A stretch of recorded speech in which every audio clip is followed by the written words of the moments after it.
இந்த நாளுடைய தேவ செய்தி உங்களுடைய வாழ்க்கையில விசேஷமா ஒரு மாற்றத்தை கொடுக்கும்.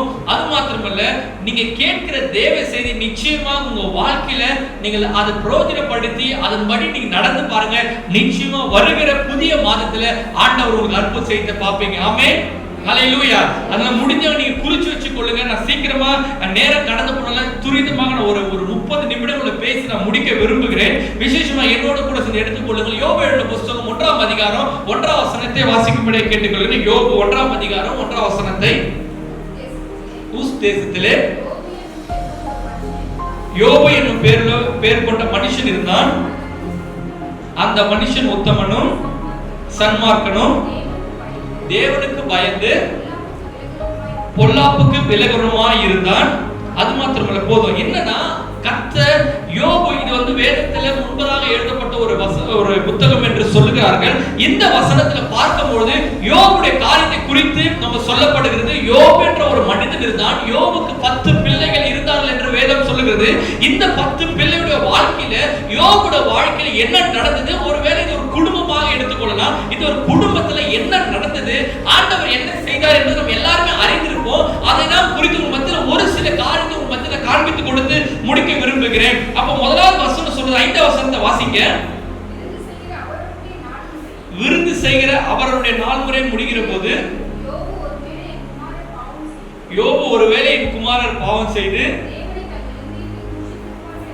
தேவனை தங்கள் இருதயத்தில் தூஷித்திருப்பார்கள் என்று சொல்லி அவர்களை அழைத்து அனுப்பி, நல்லா கேளுங்க, அவர்களை அழைத்து அனுப்பி பரிசுத்தப்படுத்தி அதிகாலமே எழுந்து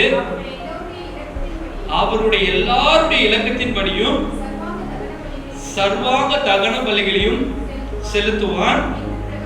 இந்த பிரகாரமாக யோபு நாட்களில் எல்லாம் செய்து கொண்டு வருவான். ஹல்லேலூயா.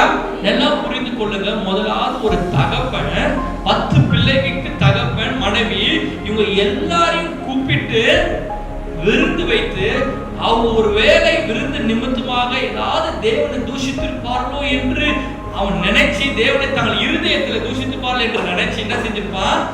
அவங்களுக்காக பாவ பலி என்ன செய்யணும்? பரிசுத்தப்படுத்தி அதிகாலமே எழுந்து அவர் எல்லாருடைய இலக்கத்தின்படியும் சர்வாங்க தகன பலிகளை செலுத்துவார். இந்த பிரகாரம் யோபு நாட்களில் செய்து கொண்டது. இந்த வசனத்தை நான் மத்தியானம் தியானிக்கும் பொழுது 10 பிள்ளைகளை கூப்பிட்டு எப்படி 10 பிள்ளைகளை அவரோட சொற்படி கேட்டு வந்திருப்பாங்க. இப்ப எடுத்துக்கொண்டா யாரெல்லாம் வருவாங்க? நம்முடைய பிள்ளைகள், நம்ம மனைவிமார்கள் இருக்கீங்க, கணவர்மார்கள் இருக்கீங்க, கூப்பிட்டா வருவாங்களா? இன்னைக்கு எத்தனை பேர் வீட்டுல குடும்ப ஜெபம் நடக்குது? முதல்ல அதை எடுத்துக்கலாம். எத்தனை பேர் வீட்டுல குடும்பமா உட்காந்து நம்ம ஜெபிக்கிறோம்? நீங்க எல்லாருமே நம்ம ஒரு கிறிஸ்துவ குடும்பத்தை, யாரும் ஒரு இந்துல இருந்து வரல. எத்தனை பேர் வீட்டுல ஒரு குடும்ப ஜெபம் நடக்குது? ஒரு சில வீட்டுல நடக்குது, சோத்துறோம். ஆனா நம்ம எல்லாரும் இன்னைக்கு குடும்ப ஜெபத்தை நடத்தினாலும், ஒருவேளை இந்த யோபுடைய பிள்ளைகள் போல எல்லாரும் கூடி வந்து தன் தகப்புடைய சொற்படி கேட்டு அல்லது தன் தாயுடைய சொற்படி கேட்டு, ஒருவேளை நான் பாவம் செய்திருப்பாங்க, சர்வாங்க தகனை பலியிட்டு அவன் கர்த்தரை படித்து கொள்ளும் பொழுது அதுக்கு கீழ்ப்படிந்தார்கள் என்று வேதம் நன்றாக போடப்பட்டிருக்குது. இப்படி போடும்பொழுது அதுக்கு யோபுடைய சாட்சி என்ன வருது? வசனத்தை வாசிங்க. 7ஆம் வசனம். கர்த்தர் சாத்தானை பார்த்து, நீ எங்கே இருந்து வருகிறாய்? பிரதித்திரமாக வருகிறேன் என்றான். கவனம் வைத்தாயோ? உத்தமனும் சன்மார்க்கனும் தேவனுக்கு பயந்து பொல்லாப்புக்கு விலகணுமாகிய அவனை போல பூமியில் ஒருவனும் இல்லை என்று வேதம் முதலாவது அடையாளம் காட்டி கொடுக்குது. ஆண்டவர் சர்டிபிகேட் கொடுக்கிறார். சாத்தானும் சொல்லுகிறார். இந்த வசனத்துல நம்ம கொஞ்சம் நிதானித்து, தேவனுக்கு பயந்து பொல்லாப்புக்கு விலகுமாகிய பூமியில அவனை போல ஒரு இல்லை என்று வேதத்துல யோபு குறித்து ஒரு சர்டிபிகேட் கொடுக்குது. இன்னைக்கு வந்திருக்கிற நம்முடைய வாழ்க்கையில நம்மோட சர்டிபிகேட் எப்படியா இருக்கிறது? நம்ம குடும்பத்தார் சர்டிபிகேட்டா நம்ம சர்டிபிகேட் கொடுப்பாங்களா? இந்த அம்மாவை குறிச்சும் ஒரு குறை சொல்லுவாங்க, தகப்பனை குறிச்சு ஒரு குறை சொல்லுவாங்க பிள்ளைகள், அல்லது மனைவி கணவர் குறித்து ஒரு குறை சொல்வார்கள், கணவர் குறித்து இல்ல கணவர் மனைவி குறித்து ஒரு குறை சொல்வார்கள். ஆனா இங்க யோபு எப்படிப்பட்ட ஒரு வாழ்க்கை வாழ்ந்திருப்பான். எதனால யோபுடைய சொற்படி கேட்டு நடந்தார்கள் என்று வேதத்தில் நமக்கு சொல்லப்படவில்லை. ஆனால் உத்தமனும் சன்மார்க்கம் என்று சொல்லுகிறது. இங்க அமர்ந்திருக்கிற ஒவ்வொருடைய வாழ்க்கையிலும் முதலாவது நாம் தெரிந்து கொள்ள வேண்டும், வேதம் சொல்லுகிற பிரகாரம் நம்முடைய வாழ்க்கை இருந்ததுன்னா நிச்சயமா நம்ம குடும்பத்தார் நம்முடைய சொல்லுகிற காரியத்துக்கு கீழ்ப்படிவார் என்று வேதம் நமக்கு கற்றுக் கொடுக்குது. எத்தனை பேர் ஆமென் சொல்லுங்க? அல்லேலூயா. இன்னைக்கு நம்முடைய வாழ்க்கை ஏதோ ஒரு இடத்துல குறைவுபட்டு விடுகிறோம், ஏதோ ஒரு குறைவான காரியங்களை நம்ம குடும்பத்துல செய்து விடுகிறதால நம்ம என்னதான் ஜெபித்தாலும் ஆவிக்குரிய காரியங்களை செய்தாலும் நம்ம குடும்பத்தார் நம்முடைய காரியங்களை அங்கீகரிப்பதில்லை, அல்லது நம்முடைய காரியத்துக்கு அல்லகட்டப்படுகிறார்கள். நம்முடைய வாழ்க்கையில எல்லாருமே ஜெபிக்கிறவங்களா இருக்கிறோம், வேதத்தை வாசிக்கிறவங்களா இருக்கிறோம். ஆனா நம்ம குடும்பத்துக்கு சில காரியங்கள் வரும்போது நம்ம கணவர் நம்முடைய காரியத்தை குறித்து கேட்பதில்லை. இதுக்கு முதலாவது காரணமே நம்முடைய வாழ்க்கையில காணப்படுகிற இந்த உத்தமனும் சன்மார்க்கும் என்ற காரியம் தான். நம்ம எல்லாரும் சொல்லுகிற காரியங்கள் எல்லாருமே என்னோட குடும்பத்தை தவிர சரி, இவ்வளவு தெரியும் உங்களுக்கு ஏன் இப்படி கோவப்படுது? முதல் கேட்குறீங்க அதை கேட்போம், நீங்க கோவப்படவும் சரி கோவப்படலாமா? ஆனா என்னுடைய வார்த்தை பார்க்கும்போது இது தவறுன்னு நம்மளுடைய மனம் எல்லாருமே கேட்கிற கேள்வி, கோவப்படலாமா? இப்படியாக தான் ஒவ்வொரு குடும்பத்திலுமே ஒரு சில குறைகள், நம்முடைய கணவரோ நம்முடைய பிள்ளைகளோ ஏதோ ஒரு குறைகள், அந்த பக்கத்தை பார்த்து உங்க குறையை நீங்க கண்டுபிடிச்சிட்டீங்களா? அல்லேலூயா. பக்கத்தை பார்த்து உங்க குறையை நீங்க, அல்லேலூயா, உண்மையா சொல்றேன், நான் இவ்வளவு தைரியமா நான் கோவப்படுறேன், நான் பேசுறேன், என்கிட்ட இருக்கிற குறை எனக்கு தெரியுது, இது ஒண்ணுதான். ஏன்னா என் வாழ்க்கையில வேற ஏதாவது பெரிய பிரச்சனை வராது. இந்த ஏதாவது எனக்கு என்னன்னா ஏதாவது ஒரு விஷயத்தை தப்புன்னு ஏன் பார்வைக்கு தெரியும், அவங்களுக்கு அது தெரியாது. அதை நான் கொஞ்சம் கேட்பேன், நீங்க ஏன் தப்பு பண்ணிட்டீங்க, இதை பண்ணிட்டீங்கன்னு. நீ நியாயமா ஒழுங்கா அவங்க விட்டு கேட்டுதான் வாக்குவாதம் உண்டாகும். இன்னைக்கு எல்லாருமே நம்ம பார்வைக்கு நம்ம நல்லவங்களா இருக்கும், கடவுளை பார்வைக்கு நம்ம நல்லவங்களா இருக்கணுமா? அல்லேலூயா. நம்ம பார்வைக்கு நம்ம நல்லவங்களா இருக்கிறோம், நம்ம கரெக்டா ஜெபிக்கிறாங்க. ஆனா வேதம் சொல்லுகிற பிரகாரம் நம்முடைய முகத்தை நம்ம கண்ணாடியில் பார்க்கும்போதுதான் வேதத்தின் பிரகாரம் நம்முடைய வாழ்க்கை தெரிய வரும். அல்லேலூயா. இன்னைக்கு ஏன் நம்மளோட குடும்பத்துல மாறல, ஏன் நம்ம பகுதி மாறல, நம்ம முகத்தை நம்ம கண்ணாடியில பார்க்காததாலதான். கண்ணாடி என்று நான் சொல்லுகிறத வேத வசனத்தை சொல்லுகிறேன். வேதத்தின் பிரகாரம் தன்னை ஒப்பு கொடுத்து ஆண்டவரே என்னை மாத்த ஒப்பு கொடுக்கிறேன் என்று எந்த ஒரு மனிதனுடைய வாழ்க்கையில ஒப்பு கொடுக்கணும், அந்த குடும்பத்தில் நிச்சயமா சொல்லுகிறேன் ஒரு எழுப்பலை தேவன் கட்டளையிடுவார். அல்லேலூயா. அல்லேலூயா. இன்னைக்கு வந்திருக்கிற சகோதரிமார்கள் அதிகமா இருந்தாலும் நீங்க யோபுடைய சரீரத்தை பார்க்கும்போது நான் உத்தமனா இருக்கிறேனா, எனக்கு ஆண்டவரே நான் சன்மார்க்கமா இருக்கணுமா, அல்லது நான் தேவனுக்கு பயப்படுறேனா, பொல்லாப்புக்கு விலகுறேனா என்பதை முதலாவது நீங்க நிதானித்தால்தான் இந்த சர்டிபிகேட் குடும்பத்தார் கொடுக்கல, தேவனே கொடுக்கிறார் என்பது வேதம் சொல்லி கொடுக்கிறது. ஹல்லேலூயா. இன்னைக்கு உங்களுடைய சர்டிபிகேட் யார் கொடுக்கிறா? தேவன் கொடுக்கிறாரா, இல்ல உங்க குடும்பத்தை குறித்து ஆவியானவர் கொடுக்கிறாரா? இந்த சர்டிபிகேட் தான் நமக்கு முதலாவது தேவை. ஒருவேளை நம்ம கணவர் சொல்லலாம், இல்ல மனிதருக்கு சொல்லலாம், இவங்க நல்ல சகோதரி, நல்ல ஊழியம் செய்யுங்க. ஒருவேளை உங்களோட வாழ்க்கையில் நடக்கிற காரியத்தை குறித்து மற்றவர்கள் சொல்லும்போது, ஆமா சிஸ்டர் நீங்க நல்லவங்க தான், உங்க குடும்பத்தான் காரணம் என்று ஒருவேளை மற்றவங்க சொல்லலாம். ஆனா தேவன் பார்க்கிற பார்வை மனிதனோ முகத்தை பார்க்கிற, தேவரோ இருந்தத்தை பார்க்கிற என்று. ஏன் இதை பற்றி குறித்து நான் பேசுறேன்றா, நம்ம குடும்பங்கள் நல்லா இருக்க வேண்டும் என்பதற்காக தான் உங்க மத்தியில பேசிக் கொண்டிருக்கு. நாமே ஏதோ நான் மாத்திரம் நல்லா இருப்பதில்லை, நீங்களும் நல்லா இருக்க வேண்டும், உங்க கணவர் மாற வேண்டும், உங்க பிள்ளைகள் மாற வேண்டும் என்று உங்க வேதம் கற்றுக் கொடுக்கிறது. அப்ப குடும்பத்தார் குறித்து யோபுக்கு ஒரு கரிசனை இருந்தது.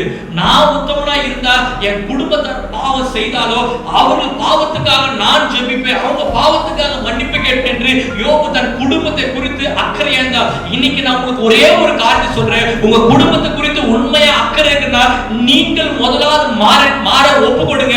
நிச்சயம் கர்த்தர் குடும்பத்தை மாற்றுவார். எத்தனை பேரை சொல்ல புரியுது? நம்ம குடும்பம் மாறலன்னு சொல்லிட்டு அதை ஓரம் வைத்துட்டு ஆண்டவரே நான் என்னை மாற ஒப்பு கொடுக்கிறேன், நான் என்னை மாத்த ஒப்பு கொடுக்கிறேன். ஏன்னா யோபு போய் சொல்ல, நீ இந்த பாவம் செஞ்சிருப்ப, நீ இந்த பாவம் செஞ்சிருப்ப, நீ அந்த பாவம் செஞ்சிருப்ப, நீ எந்த பிள்ளையை குறித்து பேசல, இல்ல இங்க குறித்து எதுவுமே சொல்லப்படல.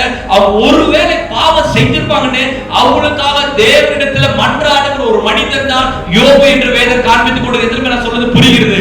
ஹல்லேலூயா. அவன் தன் தேவனிடத்துல முறையிட்டுக் கொண்டிருந்தான்.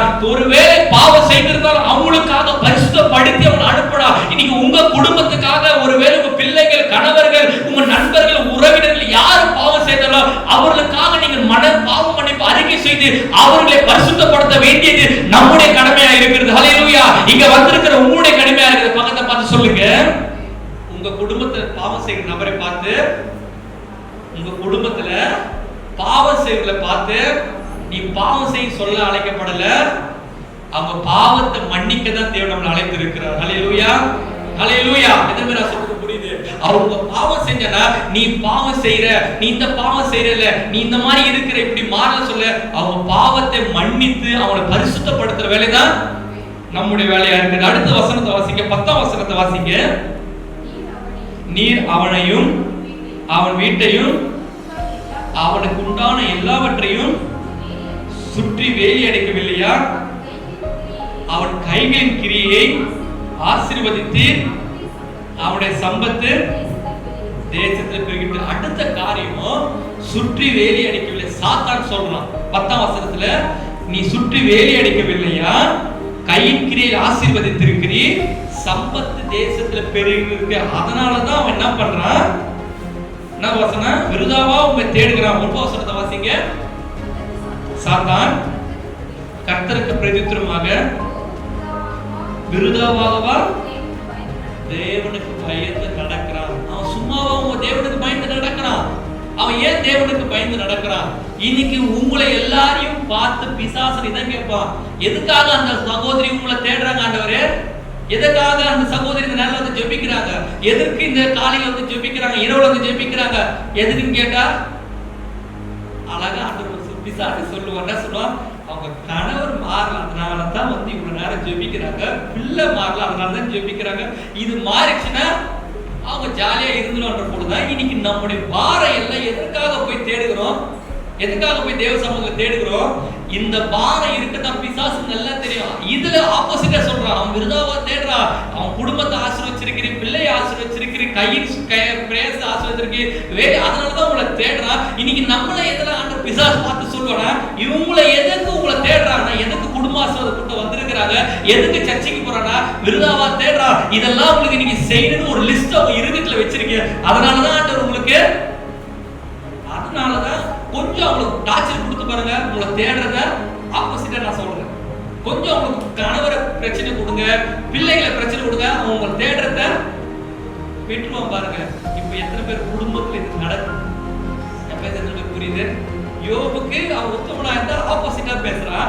இப்ப இதை நான் ஆப்போசிட்டா உங்களுக்கு சொல்றேன். அவங்க பிரச்சனை கொடுத்து பாருங்க, தேடவே மாட்டான், ஜெபிக்கவே மாட்டான், உங்களை குறை சொல்ல ஆரம்பிச்சிடான் பாருங்க. இது எல்லாருடைய வாழ்க்கையிலும், என்னுடைய வாழ்க்கையில கூட செய்தான். இதை நான் தியானிக்கும் போதே வச்ச பிரச்சனை கொடுத்து பாரு, ஒரு போராட்டம் கொடுத்து பாரு, உங்க தேடுறத அவன் அப்படியே ஆப்போசிட்டா மாறவன் பாருங்க. ஏன்னா அவன் இது விருதாவா உங்களை தேடுறாங்க. எதுக்கு இந்த மாதிரி உங்களை தேடுறாங்க? உங்களை தேடுறது இந்த காரியத்துக்காக தான் தேடுறாங்க. அது இந்த குடும்பம் மாறணும், இது மாறணும், அது மாறணும் தேடுறாங்க. உங்களை நேசிக்கல என்று பிசாசன சர்டிபிகேட் பக்கத்தை பார்த்து சொல்லுங்க, நீங்க எதற்காக தேவனை தேடுறீங்க? நான் பேச புரியுது. நம்ம தேவத்துக்கு போகும்போதுதான் நானா இருந்தாலும் சரிதான், எதற்காக ஊழியம் செய்கிறோம்? ஆத்துமாக்காக ஊழியம் செய்யலாம், அல்லது நான் பிள்ளைக்கு ஊழியம் செய்யலாம்? இல்ல, இந்த ஆத்துமாக்காக, ஆண்டவரே வெளியில இருக்கிற ஆத்துமாக்கெல்லாம் அழிந்து போக கூட அதற்காக ஊழியம் செய்யணும். இதுதான் என்னுடைய வாழ்க்கையில. நீங்க அவனை எதுக்கு ஆண்டவரே ஊழியத்துக்கு வந்தா, இதெல்லாம் அவன் கொடுக்கணுதான் ஊழியத்துக்கு வந்தா ஆண்டவரே என்று இப்படி நம்மளை குறித்து சர்டிபிகேட் கொடுக்காதபடி அவன் தேவனுக்காக உங்களை பத்தி குறை சொல்றான். ஆனா யோபுடைய வாழ்க்கையில சொல்லும் போது யோபு அதை குறித்து மாற்றி அமைத்தான். எத்தனை பேரை சொல்றது புரியுது? ஹல்லேலூயா. எத்தனை சொல்றது புரியுது? ஹல்லேலூயா. அடுத்த வசனத்தை வாசிங்க. 4 யோபு 1:12 வாசிங்க. கர்த்தர் சாத்தானை நோக்கி, இதோ அவனுக்கு உண்டானது எல்லாம் உன் கையில் இருக்கு. ஆண்டவர் தெளிவா சொல்றாரு பாருங்க, இதோ அவனுக்கு உண்டானது எல்லாம் உன் கையிலே இருக்கிறது. இங்க வந்து எப்படி அழிவு வந்தது என்பதை நம்ம மத்தியில காண்பித்து கொடுக்க போகிறேன். எப்படி வந்தா ஆண்டவர் சொல்றாரு, அவனுடைய பிள்ளைகள், அவனுடைய சொத்து, அவனுடைய ஆஸ்திகள், அவனுடைய ஜீவனை கவர்த்து அவனை மாத்திரம் தொடாத, மிச்சது எல்லாம் யாரோட கரத்துல இருக்குது? உன் கரத்துல இருக்குது. வாசிங்க. அவன் மேல் மாத்திரம் கையை நீட்டாதே என்று ஆண்டவர் சொல்லி அனுப்புகிறார். எல்லாமே உன் கையில இருக்குது. இப்போ நீங்க வேலி அடிக்கல, இப்போ உன் கையில இருக்குதுப்பா. ஆனா அவன ஜீவனை மாத்திரம் நீ தொடாதே என்று சொல்லி ஆண்டவர் சாத்தானிடத்திலிருந்து விடை பெற்று வருகிறான். சாத்தான் வந்து என்ன செஞ்ச எல்லாருக்குமே நமக்கு தெரியும். வசனத்தை வாசிச்சோம்னா 12 வசனத்தை வாசிங்க, 15 வசனத்தை வாசிங்க. 13 வாசிங்க. ம் ம் ம் ம் குடிக்கிற போது வந்து ம் ம் ம் ம் ம் போதும். கடவுளுக்கும் பிசாசுக்கும் கடவுள் நான் ஈக்குவல் படுத்தல, பிசாசு ஈக்குவல் படுத்தல. இங்க தேவ புத்திர நடுவில் தான் வேற வசனம் போடுது. நல்லா புரிந்து கொள்ளுங்க. நீங்க எப்பொழுதுமே பிசாசையும் கடவுளையும் ஒன்னா பார்க்க கூடாது. எப்பவுமே கடவுளை எப்படின்னா ஆப்போசிட் மாதிரி பார்க்க கூடாது. தேவ புத்திர நடுவில் தான் வசனம் தெளிவா போடப்படுது. நாங்க இங்க வந்து நம்ம புரிய பிரகாரம் கடவுளும் பிசாசும் சொல்லுறேன். ஆனா வேதாகம பிரகாரம் பிசாசு தேவ புத்திர நடுவில் தான் வசனம் போடப்பட்டிருக்குது. அப்போ கடவுள் தேவனுக்கு நிகராக பிசாசு நிக்கனா அவன் அவ்வளவு பெரிய ஆளும் கிடையாது. நீங்க அதை முதலாவது நினைவு வைத்துக் கொள்ளுங்க. தேவ புத்திர நடுவில் என்று போடப்பட்டிருக்குது. அப்ப என்ன ஆகுதுன்னா முதலாவது ஒரு அழிவு 15 வசனத்துல விழுந்து அவளை சாய்த்து கொண்டு போனார்கள். வேலை ஆட்களை பட்டையை கருக்கினால் வெட்டி போட்டார்கள். அதுக்கு அடுத்தது இவன் இப்படி பேசிக் கொண்டிருக்கையில் வேறொரு வந்து வானத்திலிருந்து தேவனுடைய அக்கினி, நல்லா புரிந்து கொள்ளுங்க, வானத்திலிருந்து அக்கினி விழுந்து அப்புறம் ஆடுகளை வேலையாட்களும் சுட்டெரித்து போட்டது. நான் ஒருவன் மாத்திரமே. இரண்டாவது வானத்திலிருந்து அக்கினி விழுந்து வேலையாட்களையும் ஆடுகளையும் என்ன பண்ணது, சுட்டெரித்து போட்டது. மறுபடியும் இப்படி பேசிக் கொண்டிருக்கையில் வேறொரு வந்து கல்தையர் 3 பவுஞ்சாய் வந்து ஒட்டங்கள் மேல் விழுந்து அவைகளை ஓட்டி கொண்டு போனார்கள். வேலையாட்களையும் பட்டை கரைக்கினால் வெட்டி போட்டார்கள். 1 2 எல்லா இடங்களிலும் பட்டயத்தை வெட்டி வேலையாட்டை வெட்டி போட்டுறாங்க. ஆடு மாடு கழுதை எல்லாத்தையும் ஓட்டி கொண்டு போகிறார்கள். அதுக்கு அடுத்து 18 வசனத்தை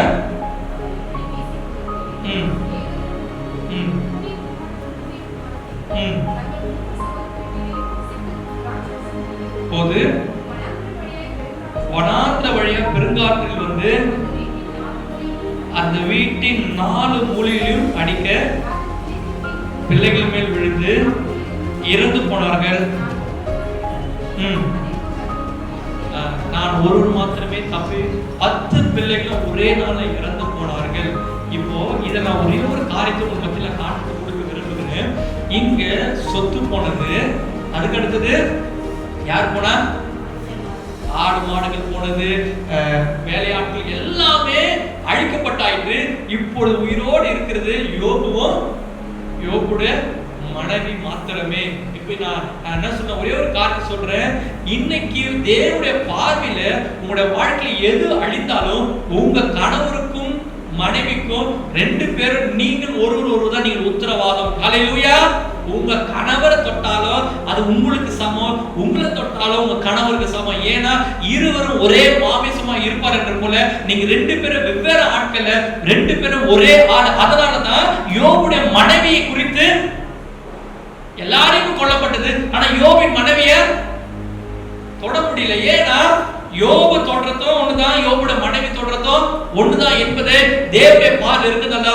யோபுடைய மனைவியை ஒன்றுமே செய்யல, யோபு மாத்திரமே தொடப்பட்டான் என்று வேதம் நமக்கு காண்பித்துக் கொடுக்கிறது. இன்னைக்கு நீங்க புரிந்து ஒருவேளை உங்க கணவர்கள் மாறல என்று நீங்க ஒருவேளை வருத்தப்படுத்தினால் நீங்க இன்னும் உடைய வாழ்க்கையில யோபு போல உடைய வாழ்க்கையை மாற நீங்க ஒப்பு கொடுத்து பாருங்க. யோபுடைய வாழ்க்கையில அதுதான் நம்ம பார்த்திருக்கிறோம். யோபுடைய சூழ்நிலை நம்ம அறிந்திருக்கிறோம். யோபு எப்படிப்பட்டவனா இருந்தா, அப்படிப்பட்ட மனிதனுடைய வாழ்க்கையில ஒரு போராட்டங்கள் வரும்போது யோபு எப்படி கையாண்டான் என்றதை நம்ம பார்த்திருக்கிறோம். அடுத்த வசனத்தை வாசிங்க, 21 வசனத்தை வாசிங்க. நிர்வாணியா என் தாயின் கர்ப்பத்திலிருந்து வந்தேன், நிர்வாணியாவிடத்துக்கு திரும்பி போவேன். கர்த்தர் கொடுத்தார், கர்த்தர் எடுத்தார், கர்த்தருடைய நாமத்துக்கு ஸ்தோத்திரம் என்று யோபு சொன்னது போல இன்னைக்கு உங்களுடைய வாழ்க்கையில சொல்ற கர்த்தர் கொடுத்தா கர்த்தர் எடுக்கிறான்னு சொல்ல உங்களுடைய வாழ்க்கையில் நீங்க அந்த அளவுக்கு ஒரு கர்த்தரை குறித்து ஒரு அறிவு உண்டாக்கப்பட வேண்டும் என்று நான் மத்திய நான் சொல்ல விரும்புகிறேன். ஹல்லேலூயா, ஹல்லேலூயா. அப்ப என்ன ஆகுதுன்னா பிள்ளைகள் போனார்கள், சொத்து பத்து போனது, வேலையாட்கள் போனார்கள், ஒரு என்ன சொல்றது எல்லாத்தையும் இழந்து ஒரு அடிமட்ட ஒரு நிலைமையில ஒரு பிச்சைக்காரன் நிலைமை போல யோபுடைய வாழ்க்கை மாறிவிட்டது. ஆனா யோபு சொல்றது இவை எல்லாவற்றிலும் யோபு பாவம் செய்யவில்லை, குறை கூறவில்லை என்று சொல்லுது. இன்னைக்கு நம்முடைய வாழ்க்கையில ஆப்போசிட்டா பார்க்கும்போது ஒரு சின்ன பிரச்சனையை பார்க்கும்போது நம்ம வேதனைப்படும். நான் மத்தியில நான் குறை சொல்லவில்லை, அல்லது உங்களை என்ன சொல்றதுன்னா நீங்க குறை சொல்றீங்க நான் சொல்ல. ஆனா உங்க வாழ்க்கையில அந்த பிரச்சனைகள் வரும்பொழுது நீங்க சோர்ந்து போயிட்டீங்க. ஏன்னா வேதம் நமக்கு சொல்லுது பிரச்சனை மத்தியில நாம் நிற்க வேண்டும் என்று வேதம் நமக்கு எதிர்பார்க்குது. ஒரு பக்கம் நம்முடைய வாழ்க்கையில் அதிக போராட்டங்கள் வருகிறதா, உபத்திரவம் வருதா, அல்லது பாடுகள் வருகிறதா, இழப்புகள் வந்தாலும் அதன் மத்தியில ஆண்டவரே நான் உங்களுக்காக நிற்கிறேன் ஆண்டவரே, நீர் என் வாழ்க்கையில எந்த காரியத்தை செய்தாலும் அதை தீமைக்காக செய்ய மாட்டீங்க, அதை எல்லாவற்றையும் நன்மைக்காக செய்து முடிப்பீங்க என்று உங்க வாழ்க்கையில் ஒரு விசுவாசம் இருக்க வேண்டும். ஹல்லேலூயா. யாருக்குன்னா நான் எதுவுமே செய்ய மாட்டேன், அதெல்லாம் கர்த்தர் நன்மை செய்வார் அப்படிப்பட்டல. நீங்க கர்த்தருக்காக நிற்கும் பொழுது, நல்லா சொல்ற போறீங்க, கர்த்தருக்காக நிற்கும் போது, கர்த்தருக்காக வைராக்கியம் நிற்கும் போது, கர்த்தருக்காக ஊழியம் செய்யும் போது, அப்படிப்பட்ட சூழ்நிலை மத்தியில உங்களுக்கு ஒரு போராட்டம் வருதுன்னா அந்த போராட்டத்தை தேவன் எல்லாவற்றையும் மாற்றி பிடிப்பார் என்று சொல்லக்கூடிய ஜனங்களாய் மாற வேண்டும். ஹல்லேலூயா. எத்தனை பேர் விசுவாசிக்கிறீங்க? ஏன்னா பவுலை எடுத்துக்கொள்ளுங்க. பவுலுடைய ஊழியத்தின் காலத்தில் எத்தனையோ விதமான இழப்புகள் பவுல் வந்தது. ஆனா அதை கர்த்தர் எல்லாவற்றையும் எங்களுக்கு சாதமாக மாற்றி முடித்தார். பவுல் சொன்னது போல இன்னைக்கு வந்திருக்கிற உங்களுடைய வாழ்க்கையில ஒவ்வொரு விதமான போராட்டங்கள் இருந்தாலும் அதை எல்லாம் தேவன் சாதகமா மாற்றி முடிப்பார். அடுத்த வசனத்தை வாசிங்க. யோபு எழுதின புத்தகம் 2ஆம் அதிகாரம் 6ஆம் வசனத்தை வாசிக்கும்படி கேட்டுக்கொள்கிறேன். அப்பொழுது கர்த்தர் சாத்தானை நோக்கி, இதோ அவன் உன் கையில் இருக்கு. நல்லா புரிஞ்சுக்கொள்ளுங்க. முதல்ல எல்லாமே அவன் கையில இருக்குங்க. இப்போ ஆண்டவர் மறுபடியும் சொல்றாரு, அவன் உன் கையில் இருக்கிறான், ஆகிலும் பிராணனை மாத்திரம் தப்ப விடுன்னு சொல்லி கர்த்தருடைய சந்நிதியை விட்டு புறப்பட்டு உள்ளங்கால் தொடங்கி உச்சந்தலை மட்டும் வாதித்தான். இப்போ என்ன ஆனதுன்னா, ரெண்டாவது ஒரு பக்கம் சொத்து போனது, பிள்ளைகள் போனார்கள். அடுத்ததாக இன்னொரு காரியம் நடந்தது.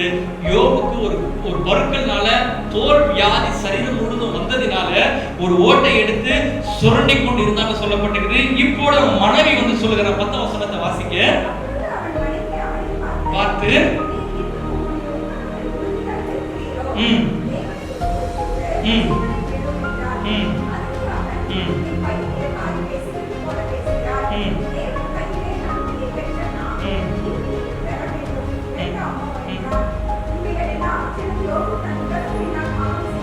நல்லா புரிஞ்சு கொள்ளுங்க. நம்மளை பார்த்து கேட்கிற நம்ம குடும்பத்தார் இவ்வளவு ஜெபித்து நீ என்ன கண்ட கடவுள் இடத்துல இவ்வளவு வேதத்தை வாசித்து இத்தனை கூட்டங்கள் கடந்து நீ என்ன கண்ட என்று யோபை பார்த்து அவங்க மனைவி கேட்டது போல இன்னைக்கு நம்மளை பார்த்து நம்ம குடும்பத்தார் கேட்பார்கள். இவ்வளவு நாள் கர்த்தரை தேடி என்னம்மா கண்ட, இவ்வளவு கடவுளை தேடி உன் வாழ்க்கையில இழப்பு தானே வந்திருக்குது, போராட்டம் தானே வந்திருக்குது, உன் வாழ்க்கையில் நன்மையை காணலையே, எல்லாமே இழந்துச்சு, பேசாம கடவுளை தேடுறது காட்டல கடவுளை தேடுறதை விட்டுவிடு என்று நம்ம குடும்பத்தார் சொல்லலாம், உறவினர் சொல்லலாம், அல்லது நம்ம இனஞ்சன பந்துக்கள் சொல்லலாம். ஆனாலும் வேதம் சொல்லுகிறது, யோபு என்ன சொல்றான், கர்த்தரிடத்தில் நன்மை பெற்றனா தீமைக்கு யாரு காரணம்?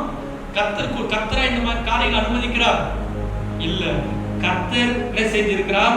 ஒருவேளை சாத்தான் சொல்றையோ கர்த்தரிடத்துல உத்தரவு கேட்டனால இன்னைக்கு சாத்தான் மூலமா வருகிற காரியத்தை கூட அது தீமையா இருந்தாலும் அதை நன்மையா மாற்றுகிற யோபுடைய வாழ்க்கையை நம்ம கற்றுக்கொள்ள வேண்டும் என்று நான் சொல்றது புரிகிறது. ஹல்லேலூயா. இங்க சாத்தான் கொண்டு வருகிறான் அவ்வளோ பிரச்சனைகள், அவ்வளோ போராட்டங்கள், இழப்புகள், வியாதி முதற்கொண்டு யோபுக்கு வந்துருச்சு. இப்ப ஜீவன் மாத்திரம் தான் இருக்குது. இதன் மத்தியில யோபு எப்படி அந்த சூழ்நிலையை கையாண்டான், எப்படி அவனுடைய வாழ்க்கையை கர்த்தர் மாற்றினார் என்பதை நம்ம மத்தியில சொல்லி நான் முடிக்க விரும்புகிறேன். அப்ப என்ன ஆகுதுன்னா, இன்னைக்கு ஒருவேளை நம்ம ஜெபக்கிரத்துல எழும்புறதுனால நம்ம குடும்பத்தார் நம்மளுக்கு விரோதமா எழுப்பி, நம்ம கணவரோ மனைவியோ பிள்ளைகளோ நீ ஜெபித்து என்ன கண்ட, ஆனா உங்களுக்கு முன்பதாக அறிந்து கொள்ள வேண்டும், இவர்கள் எல்லாருமே யாருடைய கரத்துல இருக்கிறாங்க?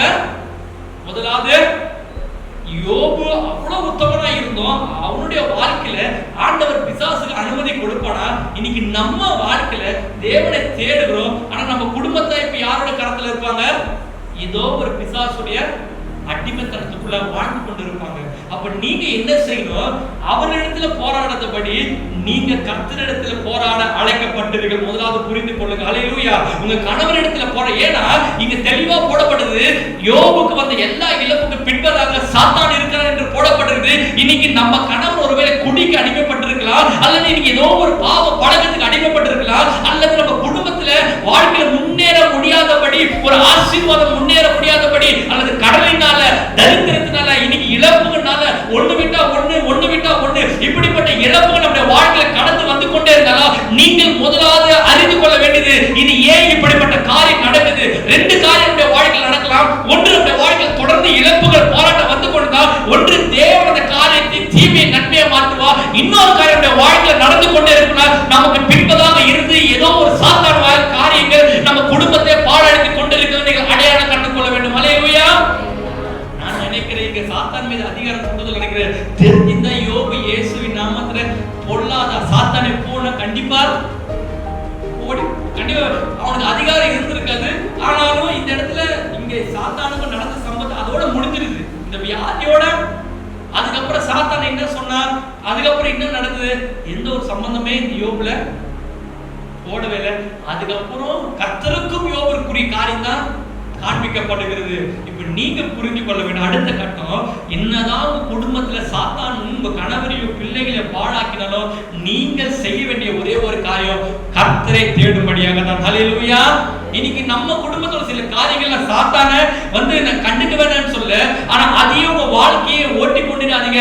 எல்லாத்துக்குமே இந்த பிசாசு காரணம், இந்த பிசாசு பண்ணிட்டான், இப்படி வந்துட்டான், இந்த காரியம் வந்துட்டு இப்படி வர்றத காட்டியோ நாம கர்த்தர் இடத்துல முறையிட நமக்கு விரோதமாக என்னதான் சாத்தான்கள் தீமையான காரியங்களை கொண்டு வந்தாலும் அதை எல்லாவற்றையும் மாற்றுகிற தேவனிடத்தில் நாம் பேசி அழைக்கப்பட்டிருக்கிறோம். ஹல்லேலூயா, ஹல்லேலூயா.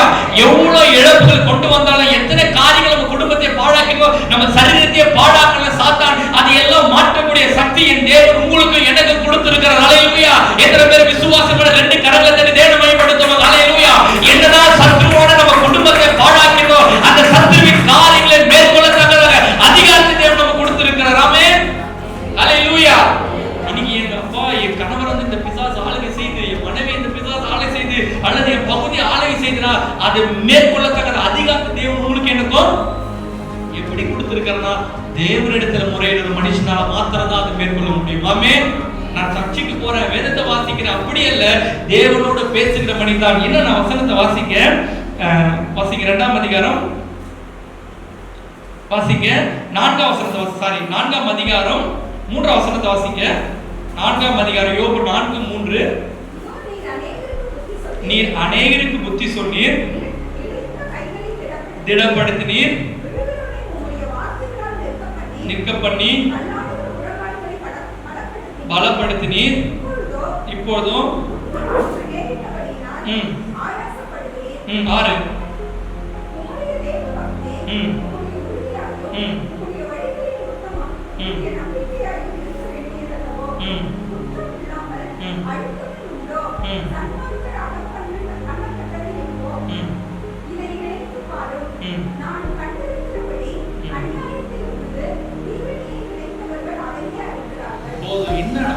நம்முடைய வாழ்க்கையில இன்னொரு காரியம், நான் இன்னும் ஆண்டவரிடத்துல ஒழுங்கா இல்லப்பா, நான் ஏதோ பண்ணிட்டேன், என் குடும்பம் ஆண்டவர் செய்திருக்கிறாரு, என் குடும்பம் இப்படி ஆயிடுச்சு, நம்ம என்ன அடுத்தது என்ன பண்றோம்னா, நம்மளே நம்ம எப்படி யோபுடைய எலிப்பாஸ் என்ற வசனம் சொல்லியிருக்குது, எலிப்பாஸ் பிரதித்திரமாக 4:1 எலிப்பாஸ் பிரதித்திரமாக மத்தவங்க சொல்லுவாங்க, நீங்க ஏதோ பண்ணிட்டீங்க சிஸ்டர், நம்மள எல்லாருக்கும் குடும்பத்துல வருகிற காரியத்தை பார்த்து சொல்லுவாங்க, உங்க குடும்பத்துல வருகிற காரியம் இதுதான், இல்ல உங்க கணவருக்கு வர காரியம் இதுதான், நீங்க ஏதோ தவறு பண்ணிட்டீங்க, நமக்கு தெரியும் நான் யாருக்குமே கெடுதல் பண்ணலையே, யாருக்குமே எந்த கெட்டதும் பண்ணலையும் போது நம்மள சொல்லுற குடும்பத்தின் நிலைமையை பார்த்து ஏதோ நீங்க கடவுளிடத்துல ஏதோ தப்பு பண்ணிட்டீங்க, ஏதோ பாவம் பண்ணிட்டீங்க, அதனாலதான் உங்க குடும்பத்துல இப்படிப்பட்ட காரியம் உண்டாகி கொண்டிருக்குது. இன்னைக்கு நிறைய இடத்துல போகும்போது உங்களுக்கு விரோதமா யாரும் மந்திரம் பண்ணிட்டாங்க, அதான் உங்க குடும்பத்துல இப்படி நடக்குது, இல்ல ஏதோ தகுடு இருக்குது, பில்லி சுனி இருக்குது, இப்படியாக ஒரு சில கூட்டம் இன்னைக்கு சமுதாயத்துல இருந்து எதுக்கு எடுத்தாலும் அவங்க குடும்பத்துல மந்திரம் பண்ணி வச்சிருக்கிறாங்க, அதை பண்ணி இருக்கிறாங்க.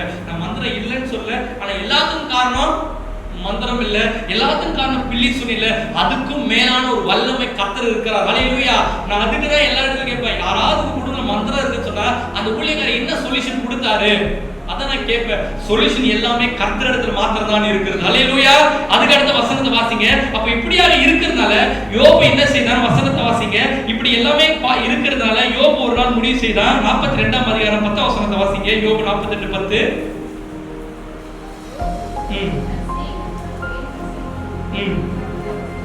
சொன்னது போல இன்னைக்கு உங்களுடைய வாழ்க்கையில நீங்க எல்லாரும் ஒரு ஜெபிக்கிற சகோதரி, நீங்கள் தேசத்துக்காக மற்ற மனிதனுக்காக ஜெபிக்க ஜெபிக்க ஜெபிக்க நிச்சயமா சொன்ன கர்த்தர் ஒரு சிறுபை எதற்கு சொல்றது புரியுது. அல்லேலூயா.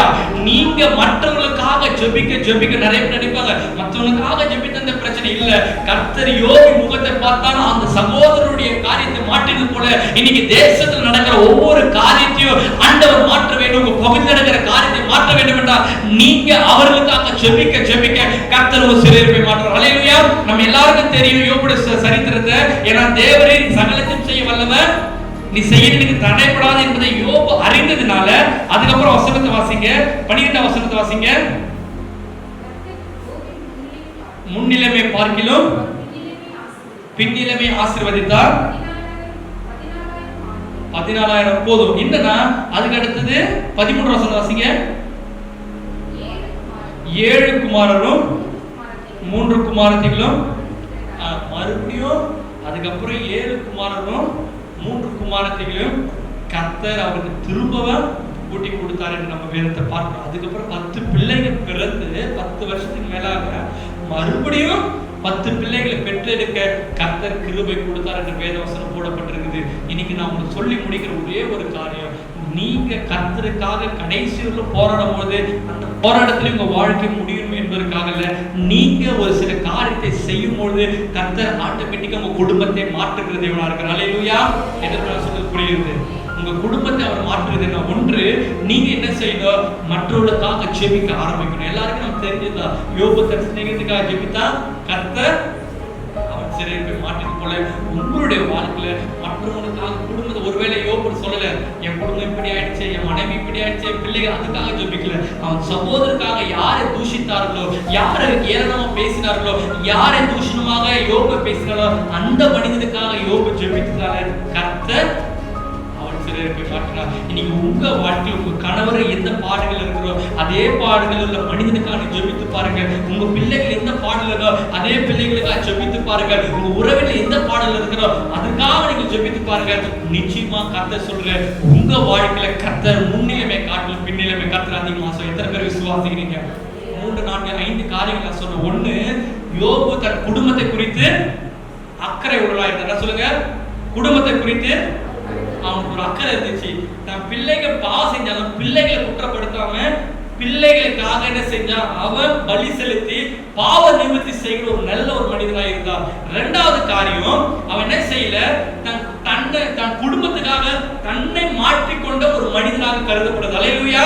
தன் குடும்பம் எப்படிப்பட்ட வாழ்ந்தாலும் தன்னை நீதிமானாக வாழ வேண்டும், தன்னை குறைவுள்ளவனாக காண்பிக்க கூடாது, தன்னை பரிசுத்தவனாக காண்பிக்க வேண்டும் என்பதற்காக யோபு தன்னை முழுமையாக தன் குடும்பத்துக்காகவே தன்னை மாற்றிக்கொண்டான். இன்னைக்கு உங்கள் வாழ்க்கையில நீங்க எந்த அளவுக்கு உங்க குடும்பத்தை நேசிக்கிறீங்களோ, உங்க பிள்ளைகளை நேசிக்கிறீங்களோ அந்த அளவுக்கு உங்க வாழ்க்கை நீங்க மாற மாற மாற கர்த்தர் நிச்சயமா உங்க குடும்பத்தை மாற்றுகிற தேவனா இருக்கிறார். அடுத்தது 3வது காரியம், இன்னைக்கு பிள்ளைகளுடைய வாழ்க்கையில வருகிற எல்லா பிரச்சனைக்கும் பின்பதாக பிசாசானவன் என்ன செய்கிறான், ஒரு அழிவை கொண்டு வருகிறான், ஒரு இழப்பை கொண்டு வரான், ஒரு ஆளுமைக்குள்ளாக கொண்டு வருகிறான். இன்னைக்கு நம்முடைய வாழ்க்கையோ நம்முடைய கணவரையோ நம்முடைய பிள்ளையோ ஏதோ சத்ருவான இந்த பூமி முழுவதும் சத்ருடைய கரத்தில் இருக்கிறது போல அவன் ஏதோ ஒரு ஆளுமைக்குள்ளாக அவன் ஜனத்தை வைத்து அவன் இணைய நண்பர்களை வைத்து அழித்து கொண்டிருக்கிறான். யாரை வைத்து அழித்தான் சொல்லுங்க?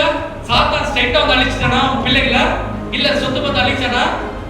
ஒரு மனிதரை வச்சு அழிச்சா, இல்ல இயற்கை கொண்டு அழிச்சா, இன்னொரு நண்பர்களை வைத்து அழிச்சா, இயற்கை கொண்டு பிள்ளைகள் அழிச்சது போல இன்னைக்கு உங்க குடும்பத்தையும் எப்படின்னா உங்க கணவரை ஏதாவது தவறான நண்பர்களை வைத்து அழிப்பா, அல்லது உங்க குடும்பத்துல இருக்கிற ஆசீர்வாதத்தை குலைக்க வேண்டியிருக்காங்க. ஏதோ ஒரு விதத்தினால, ஒரு விபத்தினால, ஒரு போராட்டத்தின் மத்தியினால, ஒரு சண்டைனால குடும்பத்தை அழிப்பா.